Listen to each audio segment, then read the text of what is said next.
guys and a gal talking about movies. Two guys and a gal talking about movies. Two guys and a gal, they're talking about movies, and you know they are really groovy. Two guys and a gal talking about movies. Two guys and a gal talking about movies. Two guys and a gal, they're talking about movies, and we know they are really groovy. Welcome to tonight's episode of Two Guys and a Gal. I am the gal talking about movies featuring the remarkable, the versatile Dame Helen Mirren, who has a career of over 5 decades. She has captivated audiences with her commanding presence and immense talent and won so many awards, I can't even count them. And we love Helen, and I think we need to talk about how Curtis Jackson, the billionaire 50 Cent, has an incredible crush on Helen Mirren, which shows you that every generation responds to her sensuality and classic elegance and beauty. So as we dive into her extensive body of work, it's clear that her ability to embody diverse and complex characters has solidified her reputation of being a true icon of stage and screen. So join us tonight as we discuss Helen Mirren with, of course, Manny Zamora and Rory in the new place with an interesting snack, Penland. There we go. Do you want to talk about the snack, Rory? This is a bag of popcorn that I was eating on the show a couple weeks ago. And we are concerned. It's a little stale, but not as stale as I thought it was going to be.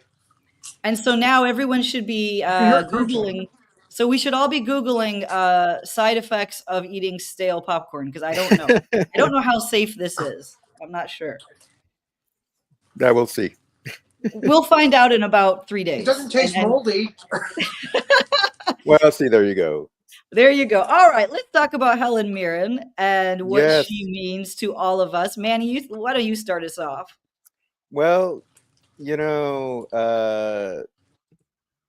that person you mentioned, he's not the only one that has a crush on Helen Mirren. I've had a crush on Helen Mirren for a long time myself, but not being a millionaire. She's a sexy senior citizen. That she is. Well, she's been quite the dish for several decades, from her earliest roles to now. A lot of her roles have been marked by her sensuality and her looks. It was interesting. I read an article where she was talking with several other actresses, and she mentioned that when she's talking about, how you don't necessarily have to be pretty, and she never considered herself to be pretty or beautiful or anything, nor would she want to be considered that she wanted to be considered for her talent, for her acting ability, which is why she said, I'm not gonna do all this other stuff that people are doing now, with the Botox and the plastic surgery and all that. It's just so unnecessary. I'm just gonna be me. And there's no nose job, there's no lip filler, there's nothing. I mean, it's just her. It's just her natural looks, and I disagree. I think she is beautiful. I think she's quite the attractive woman because of that naturalness about her, and rather than trying to meet some artificial standard of beauty, she lets her own natural inner beauty shine. So anyway, and this is of course 50 Cent, Curtis Jackson, the billionaire, and he just is obsessed with her, and he's very open about it, and he's constantly trying to improve his friendship with her, and she thinks he's adorable. So there you go. And who wouldn't? And who wouldn't? Now he is dramatically younger than her, and that's what's so interesting about it. But he appreciates her, and like you said, she has many sensual roles, and it over. I do think her looking unique, sort of like a Sophia Loren, was also told that she needed to do certain feature changing things and chose not to. And Sophia Loren said, look, the sensuality comes across in your character and how you use your instrument. It's not actually about just the physicality. So, Exactly. But I had a discussion about this with a friend of mine years and years ago about certain European actresses, especially the Italian one, the French and Italian ones, like Sophia Loren, uh, Lena Olin, a lot of different actresses, and it's like they don't age. Not. I mean, they age, but they let themselves age naturally, gracefully, and maybe sometimes disgracefully. uh, Harrison Ford is another one of those. who? Say Harrison Ford? Yeah, Oh, okay. he's another one. Yeah, You're yeah. breaking up, by the way, in my phone. I don't know if it's my phone or if it's yours. I mean, I'm dealing with new Wi-Fi, so I'm not sure. I think it's you, Rory, because I can hear Manny, but you broke up a couple times. I think it's Yeah. I mean, okay. I'm seeing you. I'm Well, let seeing me you go out and fine. come back in. Okay. All right. All right. I mean, okay. Give me a second. okay. Then why don't we start, Manny? Why don't you start off with your list and let's start Okay. going down there. He'll be back in 1 second. All right.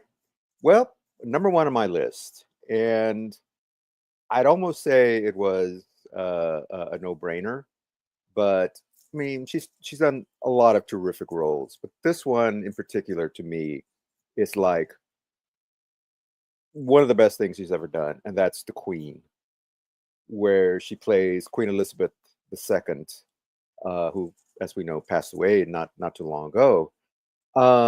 And the movie's about how she and the royal family dealt with the death of beloved Princess Diana, who wasn't as beloved in the family, especially after her divorce from then Prince and now King Charles. Uh, but it's just it's a superb performance. It's a wonderful performance. The entire movie is just really well done. Really just a terrific movie. Great cast. James Cromwell, who's played so many different roles, plays Prince Philip, her husband. Michael Sheen plays Prime Minister Tony Blair, and they all just give great performances. But of course, the bedrock of the movie is Helen Mirren and her performance as the Queen. And you almost forget that no, she's just an actress. Well, I should say just an actress, but she's an actress. She's just playing the Queen. But I'm like, yeah, she could definitely pull off being a queen. And what's interesting is that not only did she play Elizabeth II, but in an earlier TV show or TV series, she played her ancestor, Queen Elizabeth I. And she still played other queens. She's played Catherine the Great. But anyway, this is a just one of the best performances that I've ever seen from her, or really anyone. And you get a little insight into that whole. I mean, it was such a public event. Like I said, Princess Di was so well loved by everyone, and when that whole incident happened, uh, the royal family kind of was like, "Yeah, we're not going to make a public display of it, but we're going to keep our grief and our whatever feelings private." But the media and just the mood of the nation at the time wanted them to come out and say something about it because, like I said, Diana was so. I mean, as they kept mentioning in the movie, and I remember this, uh, her being the people's princess and all that, and so eventually she does come around and she does give a public statement, despite her, her better judgment. Um, and I think it kind of brought people around to like 'cause there was some definitely some feeling of maybe the time of the monarchy is over, the British monarchy, uh, and her kind of coming out and speaking to the people, yeah, kind of turned public opinion around a little bit on that. But anyway, This is your number one, the Queen. so my number one was the Queen. Yes, Same here. It is a phenomenal performance by her. She got an Academy Award for it. right, yeah, I think that at the time, everybody was thinking that the royal family was upset with Diana because she left Charles. And the longer that they didn't say anything, the worse it got. The speculation and everything got worse. And people were like, "Oh, well, they're cruel." I mean, she's dead now, and you got to honor the dead. And that's eventually why Tony Blair talked her into basically doing the statement. And Tony Blair is played by Michael Sheen, right. who's just a fantastic British actor. Mhm. I would love to see him as Doctor Who, but anyway, he I does know, yeah. a lot of good stuff.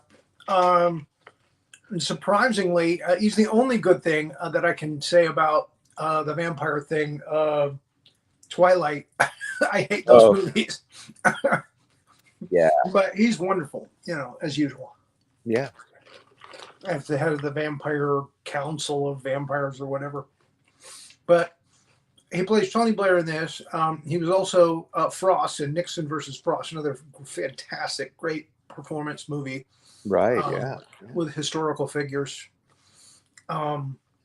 He's great. He's good. But it is Helen Mirren's movie all the way through. Absolutely. It's Yeah. just her movie. And it's a wonderful performance. Yep. It is. Yeah. She hasn't topped it since. No. Not yet. No. But she's had some great roles, but she hasn't topped it Yeah, but yeah, that's there's always that one movie, I think, that everybody's going to remember an actor for, and this one's going to be her movie. Well, and the subtlety and how she shows the Queen's emotion. You could tell the Queen is upset by what's happened. Mm-hmm.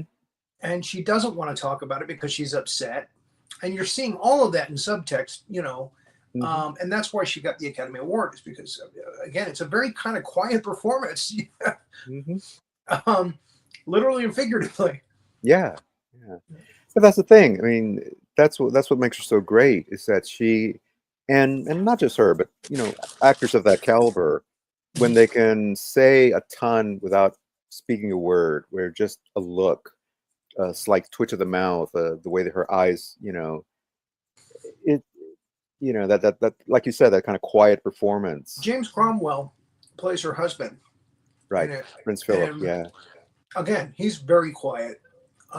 Which, I mean, I can't remember the monarch's name now. Her husband. I want to say Philip. Philip, yes. Mm-hmm. Yeah. But he was very quiet. He really didn't say all that much. No.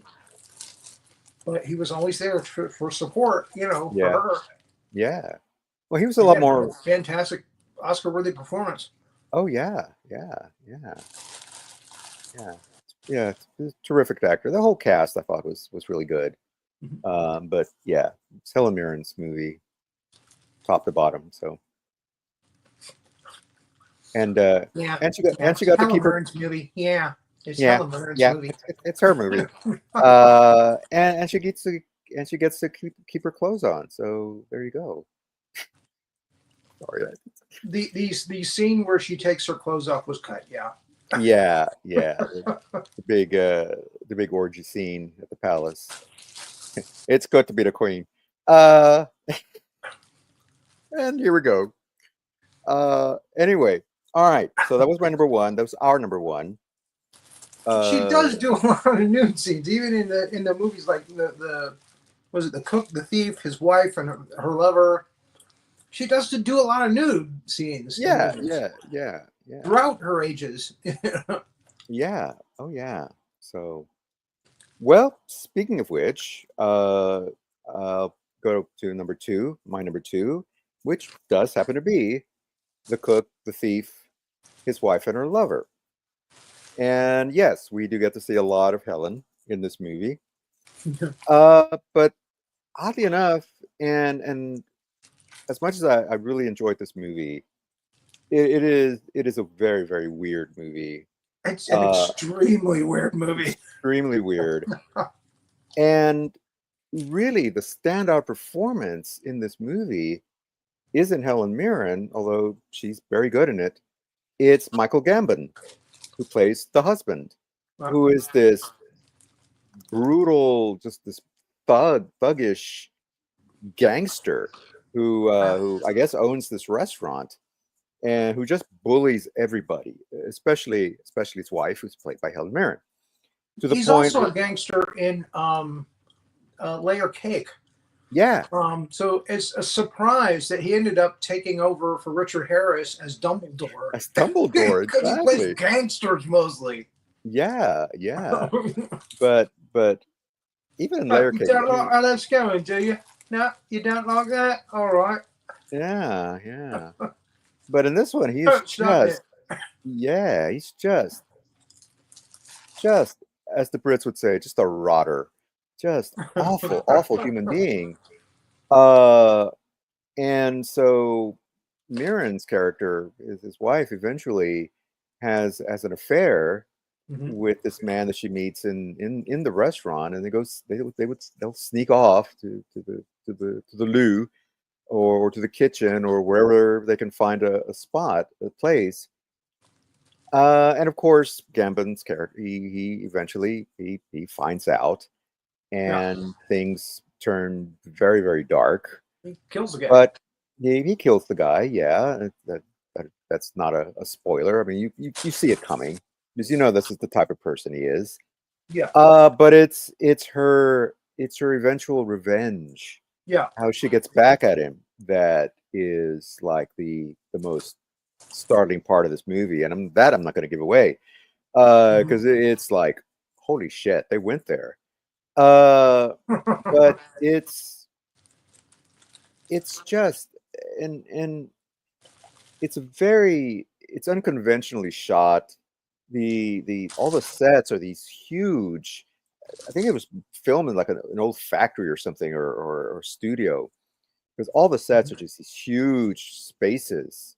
The kitchen, the lover lives in this or works in this book repository, so it's just this huge library of just books and shelves, and windows are huge. I mean, everything's big about this movie, but then the characters are kind of small,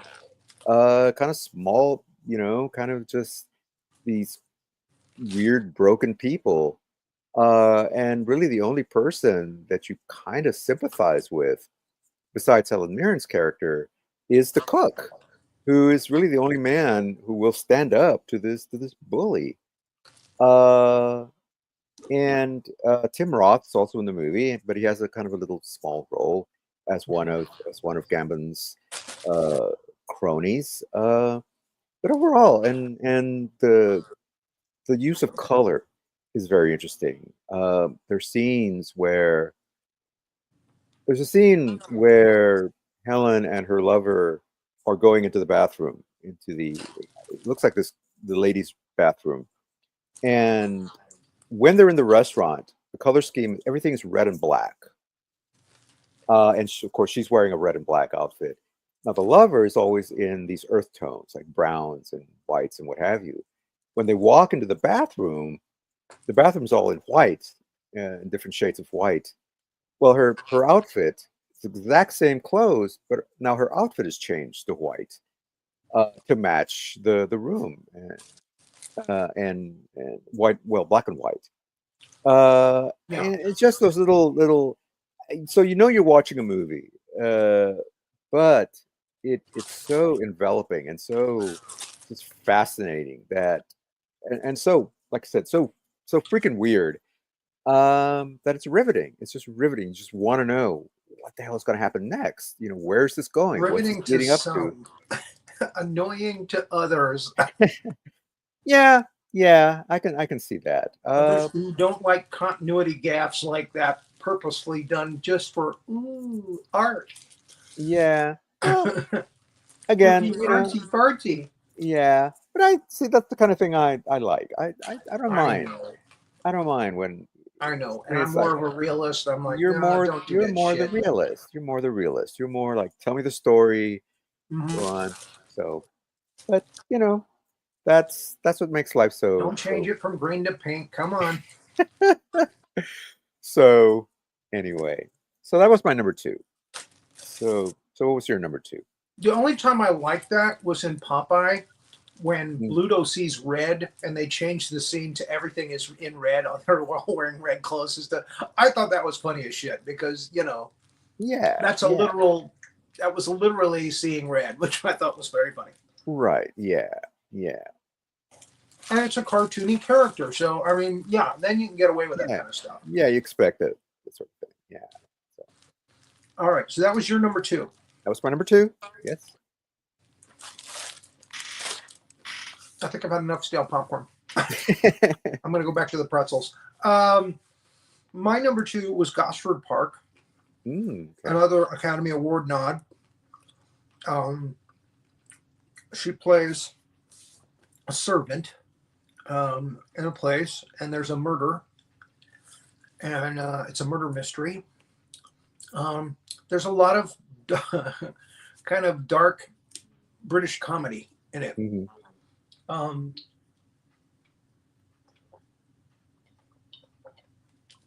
If you like British comedy, you will love Gosford Park. Oh yeah.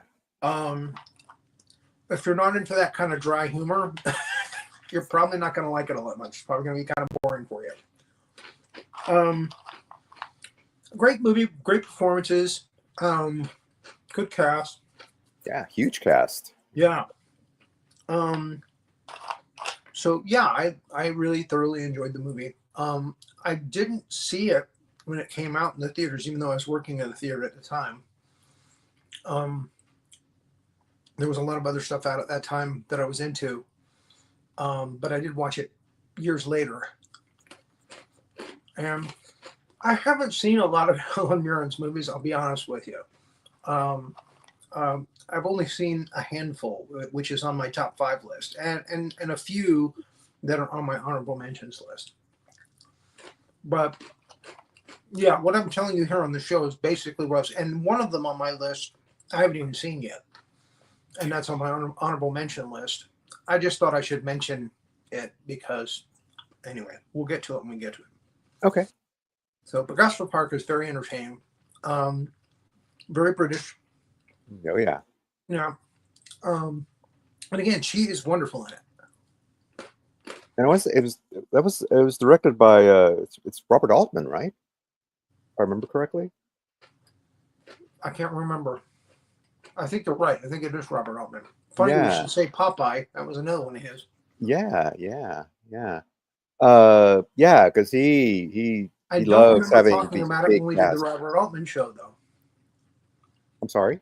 I don't remember us talking about it when we did the Robert Altman show, though. I don't think we did. I don't think we mentioned Gosford Park, which is certainly an omission on our part, I think, because it is an excellent movie, but we're bringing it up now. Yeah. All right, what's your number 3?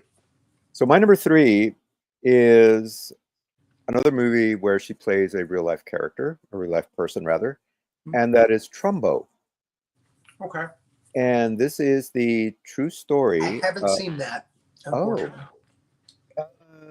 Helen Mirren plays Hedda Hopper, who was a notorious gossip columnist and reporter.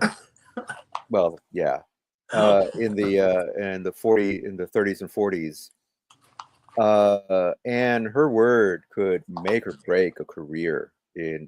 She was a Hollywood gossip columnist. And it's about the blacklist. And it was about the blacklist. Bryan Cranston plays Dalton Trumbo, who's a writer. And of course, he was accused of being a communist, or suspected of being a communist, and he was hauled up before the Un-Americans Committee, and all that. And it's just about, him defending himself against the charges, and ostensibly, about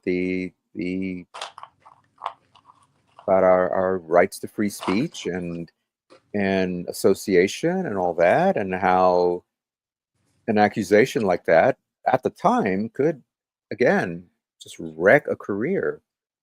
Because there was a serious charge at the time to be referred to or suspected of being a dirty red commie.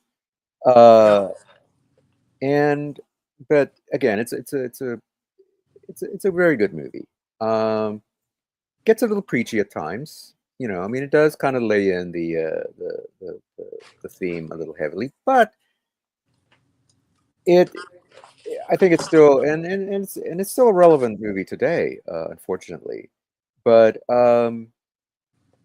getting back to Helen Mirren, her part as Hedda Hopper, wow.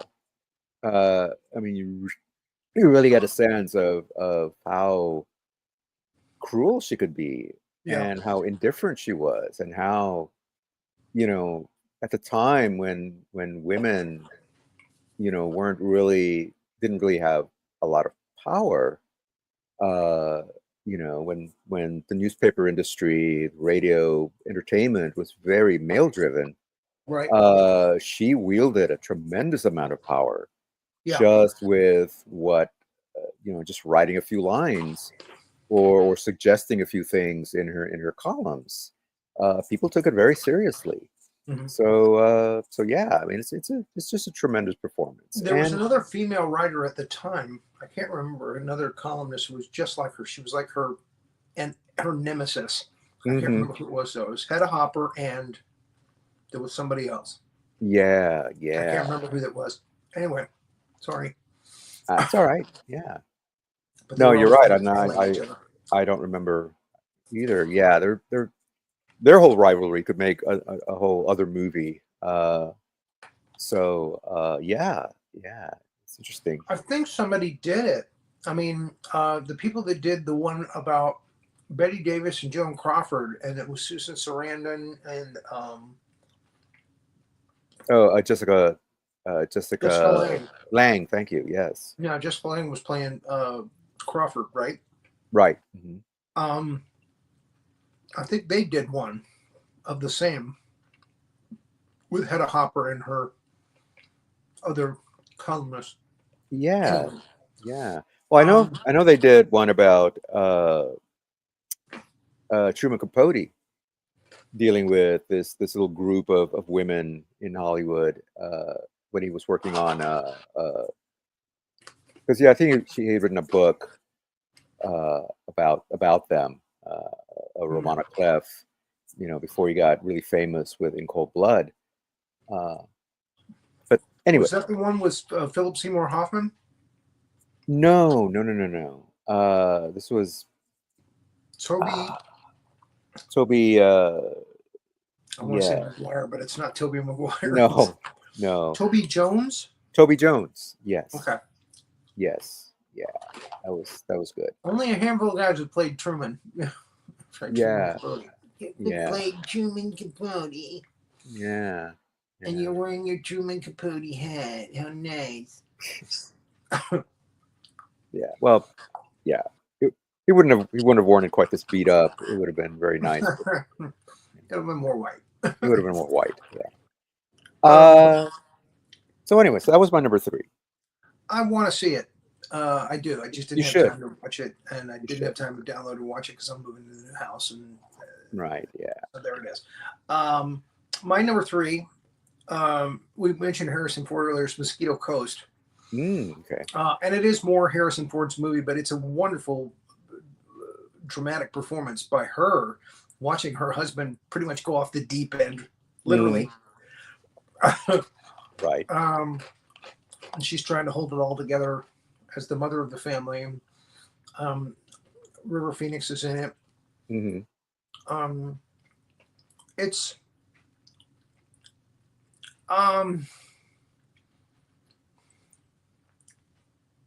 it's a family who are following a father into the mouth of madness, basically.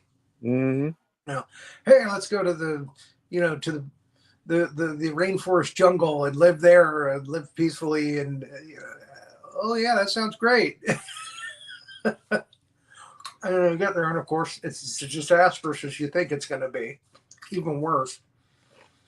And yeah, again, and just a wild dramatic performance by Ford, and a wonderful dramatic performance by her, as she is the wife witnessing what's happening around her in real time, and she's trying to be supportive, but Yeah. he's putting their lives in danger. Yeah.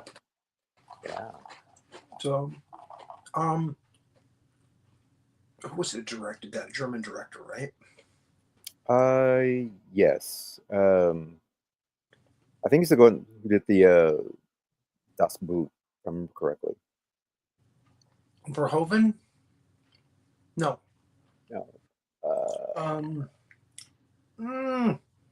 Anyway, he's not known for doing like cheery, bright movies. It's usually very dark and depressing movies. And again, I don't like dark and depressing movies with sad endings, but there it is. It's number 3 on the list because the performances are just so good. Mm-hmm. You're number 4? So I was trying to look it up, but okay. My number 4 is one that I don't know how I missed this one, but it's called The Good Liar. Mm-hmm. It is I would call it a Hitchcockian thriller. It's Helen Mirren and looks like Ian McKellen. And Ian McKellen, thank you. I was going to say Gandalf. Helen Mirren and Ian McKellen. He was such a liar. Yeah. And McKellen plays this con man who is essentially trying to fleece this woman played by Helen Mirren. And he and his partner run this con where they try to get people to invest in this property, and they also, and so the con with her is to get her to create a joint account, and again to sort of protect the assets, and also in this sort of where it would pay back with interest and all that stuff, and they would make money, and because supposedly they're going to be a couple, he sort of ingratiates himself into her life, but and not to spoil anything, because there's some twists and turns in this movie. She's too smart for that. Not only that, yeah, she's too smart for that, and she has a few secrets of her own, and there's a twist at the end that you really, really don't see coming. So she's the good liar. They both are, and that's what's so. And both McKellen. Now, is it drama or is it a comedy? Oh no, it's a drama. This is serious stuff. No, right. It's not like it's not like Dirty Rotten Scoundrels. It's not like Dirty Rotten Scoundrels. No, this is sort of the more serious version of that. And it's a little bit of a slow burn, but the mystery and the the whole game that McKellen is playing on this woman, or thinks he's playing on this woman, is so intriguing, and he's not above his character is not a nice guy. He's not above actually like killing somebody, Oh man. which he does in. Now, who plays his partner in the movie? Is it anybody we know? Or No, it's just this other British actor. just a British guy? Yeah, a British guy. Let me look it up right quick. His name is Jim Carter. So Jim Carter. Jim Carter, yeah. Okay. And I'm Russell guessing his Tovey. performance was not that memorable. It's just sort of a serviceable. I mean, it could have been anybody playing that role. Yeah. You know, it's just his other partners. You know, in this scam, who pretends to be a financial advisor with her. You know, But McKellen is the one that we really watch because McKellen is the one. Yeah, he's the one leading. Helen Mirren. And Helen Mirren, yeah. Because she's the who turns the name. Yeah, there's another character played by Russell Tovey, I believe his last name is, who plays her grandson. Who's also an interesting. He's also an interesting character, and you know, he's very suspicious of McKellen's character, and rightly so. And so he figures in the plot a lot. But there's a little twist with his character as well. So anyway, I highly recommend this movie if you like this kind of sort of very twisty, turny, like I said, it's very Hitchcockian, you know, and I won't say that the ending is a surprise ending, but it's definitely a twist that you're like, oh, okay, interesting. And what was the other one that you said earlier? Was she playing a real person's character? Oh, Trumbo. Hedda Hopper. Hedda Hopper. Trumbo. It's called Trumbo. Trumbo. Mm-hmm. I'll get these eventually and watch them. Yeah. I'm gonna have a lot of time when I'm in China. Yeah. So what's your number 4? My number 4 is Excalibur. Another very weird movie. Extremely, it's the only thing that's really weird about it is Nicole Williamson as Merlin. The rest of it is you can actually kind of see it happening in that time, but he seems like an anachronism. He seems like he's out of place in time. In that, with the silver helmet thing on his head, and the way he's just the kind of the weird part of it. The rest of it is kind of very eccentric. Time. Yeah. The kid in the gold outfit, that Helen Mirren's son, that's a little weird, but she's very good in it, and it's Helen Mirren. Very young, actually. This is one of her earliest movies. What's really funny is seeing Patrick Stewart that young. Patrick Stewart is in it. As one of Arthur's men. Right. And Nigel Terry plays King Arthur, and they go through the whole, love triangle between him and Lancelot and Guinevere, and the Round Table and the knights, and the search for the Grail, and which became infamous in Monty Python's world. Exactly. Yeah. So yeah, we get Galahad, and we get the other knights as well. Liam Neeson's in it. That's right. Yeah. Who plays Arthur's father? Oh, yeah. He's one of those character actors that are like in everything. Yeah. Great British. It's not Patrick Bergen.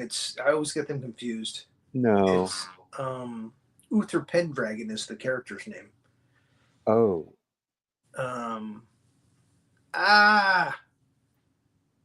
He plays the devil in the Schwarzenegger thing, the seven days or something. Anyway, I can't pull that up.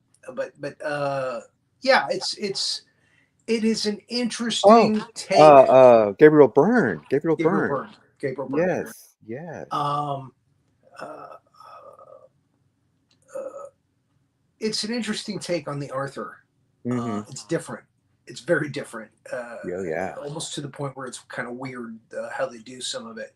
Yeah. Um, very visual. It's a very visual movie.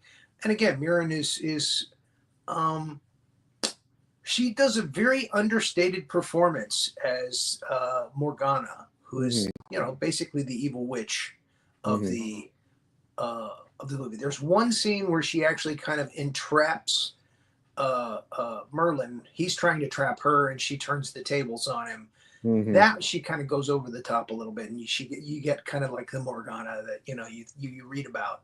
Right. Yeah. But for the most part, she's actually very she plays it very understated, Mm-hmm. and that's interesting, Mm-hmm. especially since the rest of this thing is so over the top, Yeah. So she actually kind of stands out. Yeah. Yeah. So yeah, I had to put it on my top 5 list. Cool. Uh, it made my honorable mentions. Hmm. But yeah, it is a terrific retelling of Hmm. the Arthurian legend. Very very stylish. Directed by John Boorman. John Uh, Borden. um, and or Boorman. Yeah. Yeah, And yeah, not I crazy about a lot of his stuff, but that one was interesting. yeah yeah. Um, so yeah, good choice. Yeah. Okay. Yeah. Good.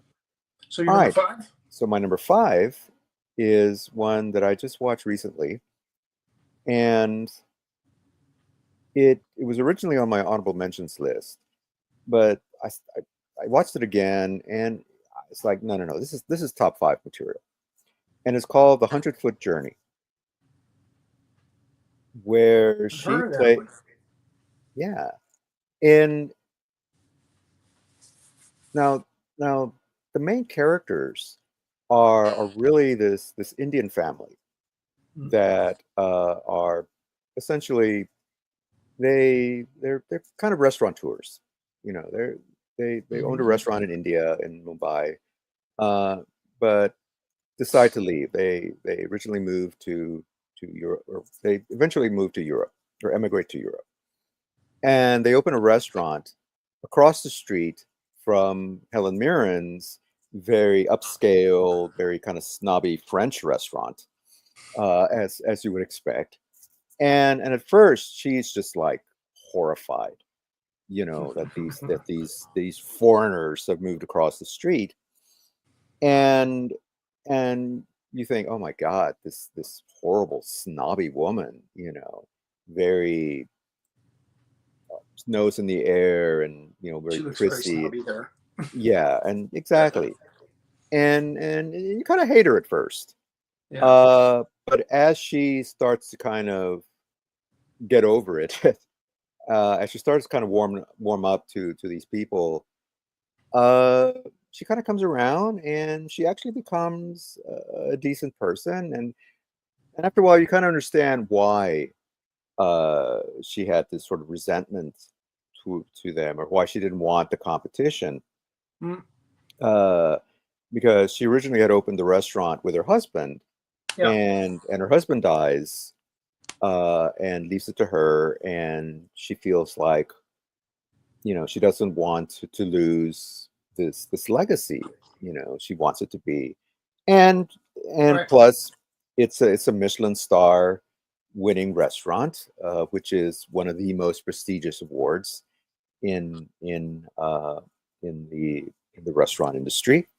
Uh, and she's vying to get a second one. Uh, but eventually, like I said, she reconciles with this other family, and even has a little bit of a kind of a little flirty relationship with the dad, who is this very interesting this older Indian character. Hmm. But the main focus of the actual movie is on on the family son, who is just this super just excellent cook, who eventually she kind of manages to get him to work for her to train in his restaurant with sort of a French Indian fusion. Uh, and eventually he moves off and becomes this superstar chef in this big Parisian restaurant. But you could tell that as time goes on, he misses home, he misses the family, he misses his life, and he does eventually return to this little village where this restaurant is. And none of that is spoiler. I mean, you kind of see it coming. But it's just a lovely movie, beautifully shot. Uh, the performances are just it's it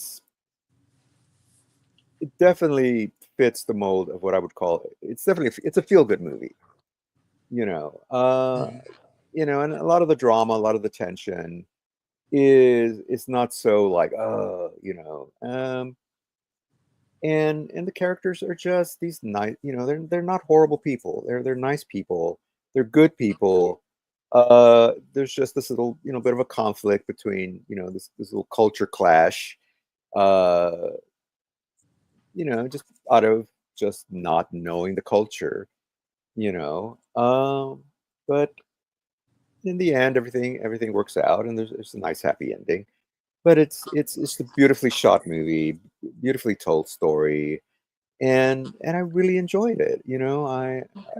And Helen Mirren has this wonderful performance as this woman who seems very cold and distant and just kind of inflexible. And to see her kind of warm up and become more human as the story progresses, it's just nice. It's just a nice movie, and sometimes that's all you need. You just need a nice movie. It was so nice. It was so nice. Um, So yeah, so that was my number 5.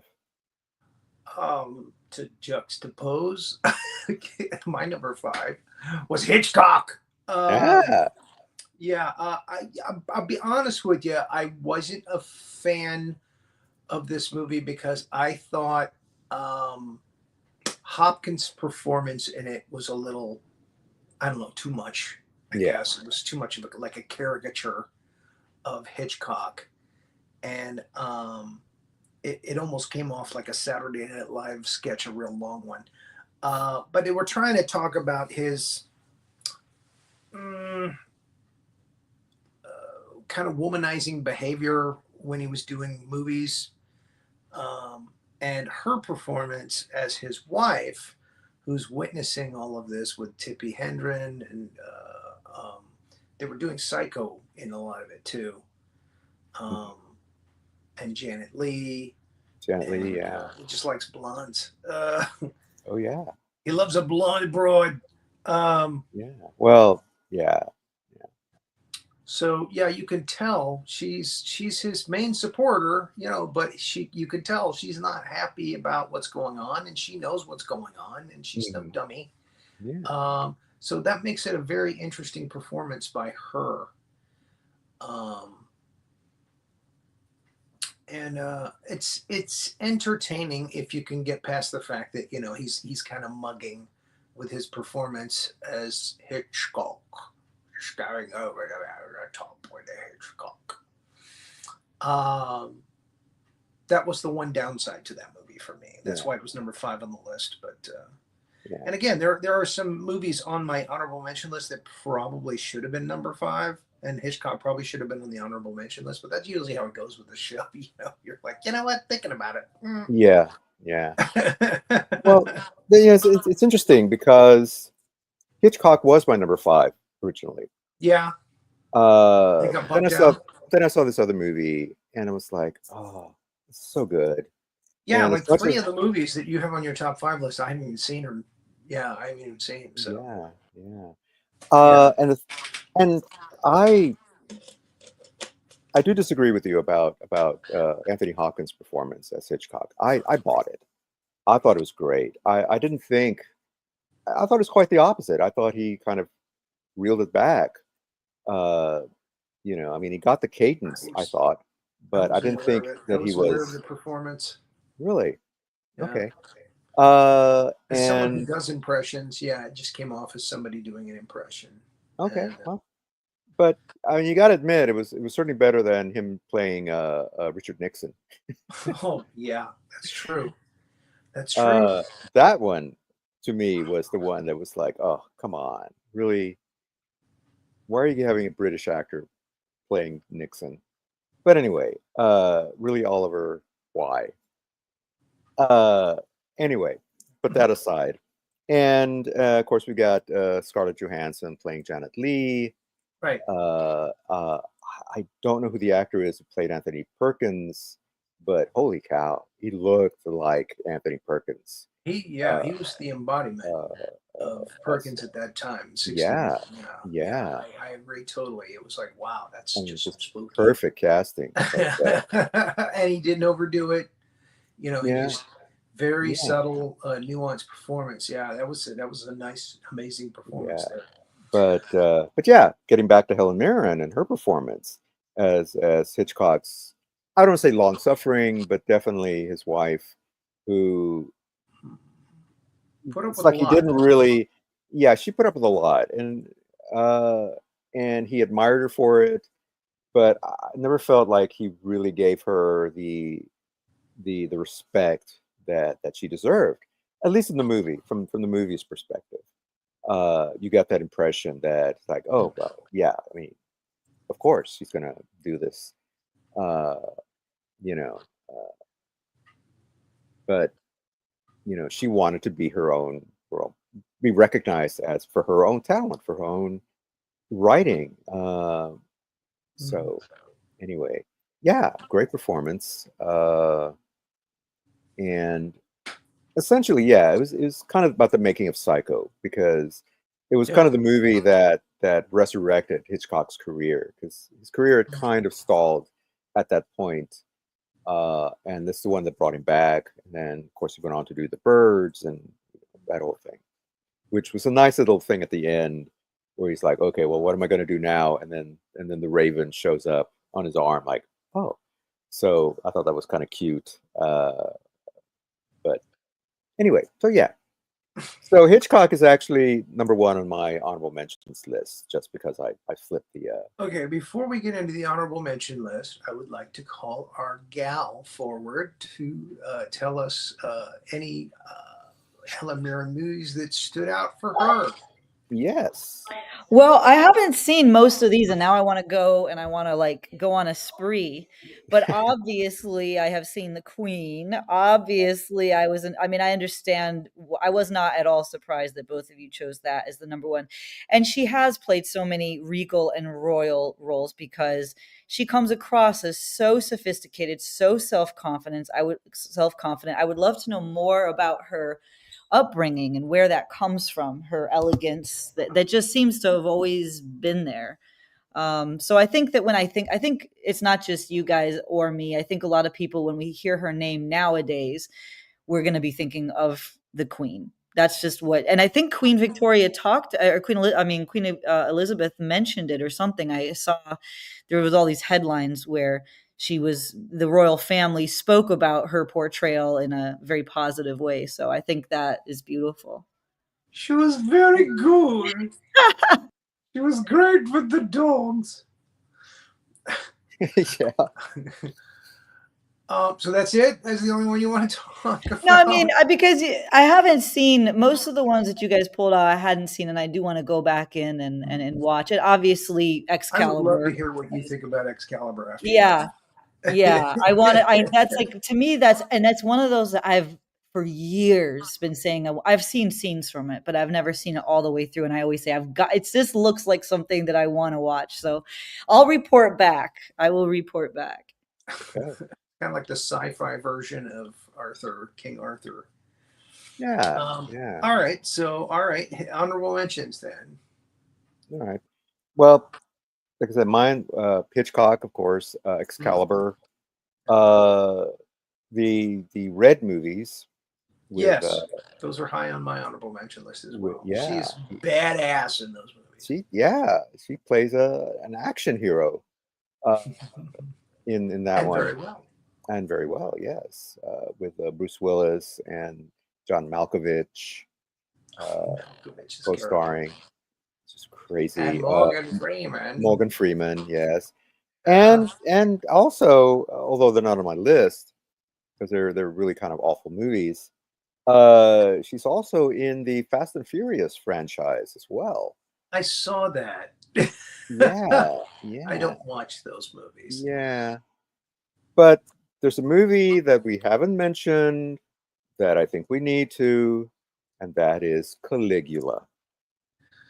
It's my dishonorable mention. But Mine this is too. the one she's famous for, that scene, right? This is the one that when people talk about her outside of the Queen, it's the opposite end of the spectrum from the Queen. It's the right. Yes. Manny knows what I'm talking about. Oh yeah. Oh yeah. Yeah. And Bob also Guccione. Age of Consent, which is one of her earliest movies Yes. with James Mason. James Mason. Interesting. Are you going to do some nudity today? I want to be on set. Yes. Yes. Yes. You're quite fetching. Yes, quite Oh, so. she's coming out of the water naked. How delightful. Oh my God, yes.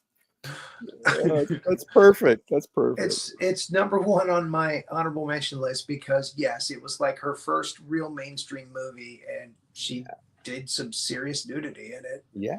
So it deserves mentioning. Deserves mentioning. But aside from that, it's an interesting. It's a good story. Very very again another very British movie, where James Mason still, you want to just naturally want to do the accent. Just want to say it like him, James Mason. That's right. Yes, he's a painter who goes back to Australia to kind of reinvigorate himself, to fall in love with painting He again. ends up reinvigorating her. Thank you very much. Yes, exactly. And she's just this wild child, nature girl who becomes his model. And she has this just awful, is it her grandmother, who's just this cranky, screaming at everybody constantly, and screaming at him and just being nasty. And they wind up, or she winds up killing her accidentally. And I mean, that kind of changes things. But yeah, it's just this kind of a bit of an oddball movie. But yeah. So that was the late '60s, I believe. So yeah, people definitely were kind of a very experimenting with what they '60s. could get away with. Yeah. Oh yeah. With movies, Definitely. with independent films. Yeah. Yeah. It definitely has that late '60s feel to it. Yeah. And style. Yeah. So anyway, groovy. It's groovy, baby. Yeah. It's groovy, baby. Yeah. Behave. All right. So on my honorable mention list, we mentioned Age of Consent. We mentioned Red and Red 2. The Cook, the Thief, His Wife, and Her Lover. Caligula. Okay. For those of you who don't know, and I mean, everybody pretty much knows what happened with Caligula. A bunch of stars were hired to perform and film a movie about Caligula. And unfortunately, they didn't realize that. I guess they didn't realize that the editor of Penthouse magazine, Bob Guccione, was the producer and the director of this film. So after everything was shot with these people like John Gielgud, and there was dozens of really fine British actors in this. Peter O'Toole, yeah. Yes. Malcolm McDowell, yep. Yeah, well, I think Malcolm McDowell was in on it. I think he knew what was going to happen. I think Guccione probably told him, and I think Helen Mirren probably knew what was going to happen. They're brother and sister, by the way, and they make love.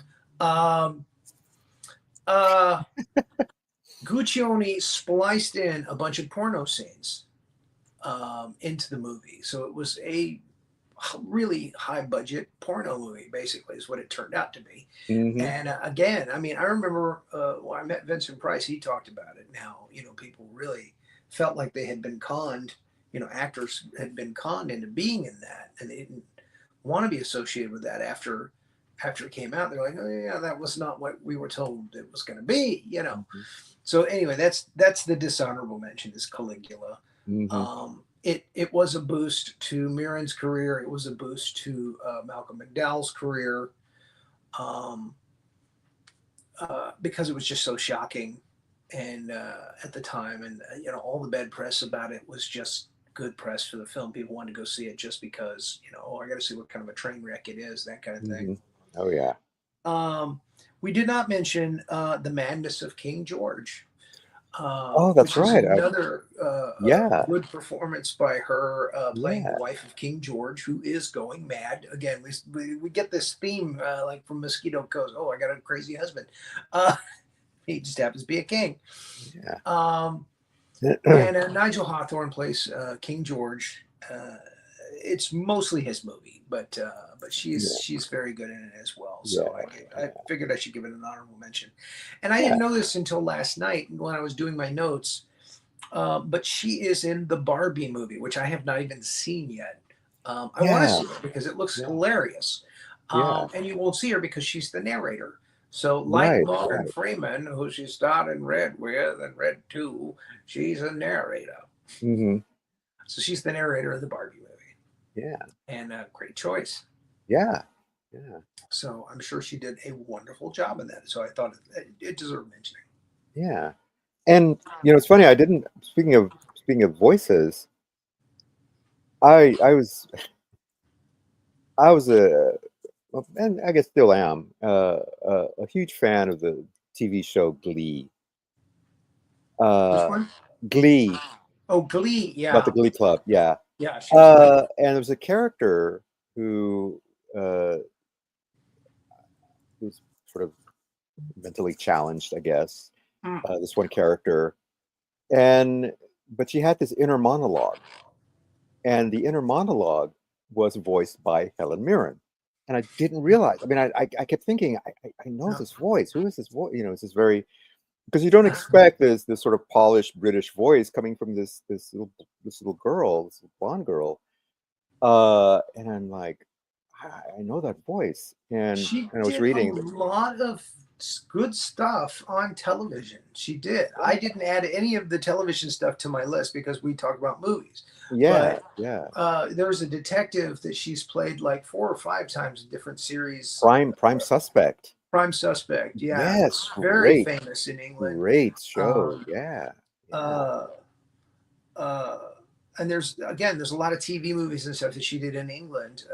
She's one of those people that's able to keep her career as a movie star, and yet to supplement her income, she can go back and do a little TV here and there, and she can get away with it. Very few people have been able to get away with that.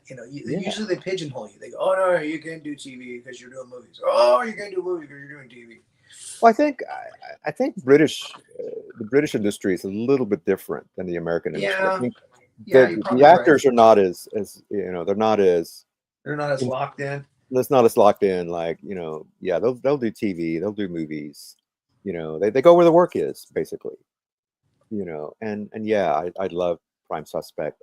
It's a great show. And she's done other. Like I mentioned, she played Elizabeth I. That was a TV series, and Catherine the Great was another TV series that she did. And she's done other shows as well. She did Golda Meir too, I think, in a TV. And she played Golda Meir. Yeah, exactly. Yeah. All right. Well, this is our last show for the summer, or at least for me. If you guys want to do some shows with a lot, I'm okay with that. It'd be 2 girls and a guy. I'm okay with that. But I'm taking the summer and going to see my wife in China. We're going to Asia. Gonna go see Japan and Hong Kong and maybe Thailand. And so this is my last week on Cosmos Creative for a while, for over 3 months. We'll be back in October. And you're going to keep all of your fans in the loop on Facebook, and we're going to get to watch your travels and everything? I hope so, yeah. I plan on sharing pictures and video, sure. But Roland will be back tomorrow to do Godzilla vs. Queen Mothra. and come hell or high water. And we're going to do our last James Bond show where I show off the last of the autograph cards. And then That's again, Thursday? next Tuesday, I'll be heading for Hong Kong. Off. Yeah. So, All right. Well, I think we will put this particular show on hiatus while you're gone. and if you want to And get somebody else to replace me for 3 we months, may, I'm okay with it. I'm good with it. well, we may do that. We may have a couple of episodes Just let me with know so I can watch. I oh, just can't perform because it's early in the morning in China. So yeah. I don't want to wake my wife. Oh yeah. No, we wouldn't. We It'll be wouldn't. 7 a.m. in the morning. So Yeah. No. No. But you might want to do a pop-up at some point. You don't know, and that we could do earlier in the day from our end or later at night from our end. So you can play around with it for just pop-up. It doesn't even have to be this show, but just be open to it just at will. Live from China. At 1:00 a.m. in the morning. Here it is. Here are the empty streets. It's General Howitzer. Howitzer will be back with season 7 in October. I am telling you that. We're doing the James Bond shows now, but we'll be doing Howitzer again in October. And again, Roland, we still got to get through 20 more Japanese kaiju films with Roland, season 2. So yeah. Right. Well, I guess there's no point in saying. So next week. Not unless you're doing it with Alana Long and you know who you want to talk about. Yeah.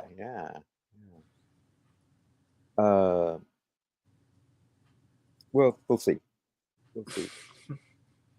I'm not going to make any plans at the moment. Well, okay. But until I discuss it with Alana, I don't want to speak for her. She's her own person, and she may, if she wants to be on the show, she's always welcome. If not, then we put a little hiatus on the show and enjoy our own little vacation. Take 3 months off. Yeah. Come back reinvigorated. Exactly. Which is actually what I was thinking. I thought, TV shows always took off for 3 months before they came back with a new season. So why not us? So. But we may do a pop-up. We may do a special. And again, I don't want to speak for Renee either, if she's interested in doing that as well. But keep me informed. There's always the possibility of taping and showing a show. Just keep me informed as to what's going on and what you would like to do, and I'll see if I can accommodate you on that from over there. Okay. All right. But it's 12 hours difference. Yeah. Well, I think for now, I don't want to, this is your time. That's how I feel about it. When you're on vacation or you're on a trip, it's your time, and I'm not going to intrude on that. So no, we're not going to do that. Okay. I respect that. So, this is your time. It's your family time. Be with your wife, be with your daughter, and enjoy yourself.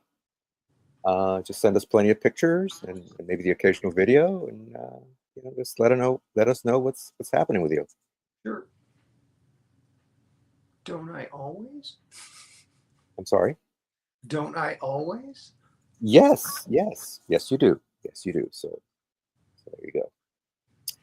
All right. Well, guess that's it for this show or this episode. And tune in tomorrow, Tuesday, for the Roland Pruitt Kaiju review. At I don't. And I got a little doggy cameo. And we'll be where we'll be talking about, or they'll be talking about, Mothra versus Godzilla, or Godzilla versus Queen Mothra. It's Godzilla. I think Godzilla and Queen Mothra battle for the world, I think is the name of the movie. Ah, cool. It's a kind of a long title. Yeah. Godzilla and It's Queen Mothra battle for the world. and it's a great one. It's one of the It's best an ones. interesting one. Yeah, it's from Yeah. the Heisei series. It was right after Godzilla versus King Ghidorah, Yeah. and they kind of got their stride, with King Ghidorah. Yeah. And this one was a good one too. This throws in the Batra character, Yeah. which is And we the get kind of the Mothra from the Evil Mirror episode. yeah. It's got a little The goatee. evil exactly. We get the twins back. They call them the Cosmos in this film. They start calling them the Cosmos instead of what do they call them? Shobijin? Shobijin, yeah. Yeah, in the Shawa series, but they call them the Cosmos in this series. Yeah. Yeah. So that'll be tomorrow at 7:00. Yes. Eastern time. Yeah. And if you miss any of our shows, including this one, including that one, or the Bond show on Thursday, where all our shows are archived right here on YouTube. So click on the links. Click on YouTube, on the Cosmos Creative TV channel. Yeah. Right. So please subscribe. Drop us a comment. Subscribe. Hit the bell for notifications. Do all that good stuff, and we will see you when we see you. Thank you, Renee. Thank you. Bye, everybody. Thanks for watching this episode of Two Guys and Sometimes a Gal Talking About Movies. Be sure to like, subscribe, and click that notification bell to get future episodes.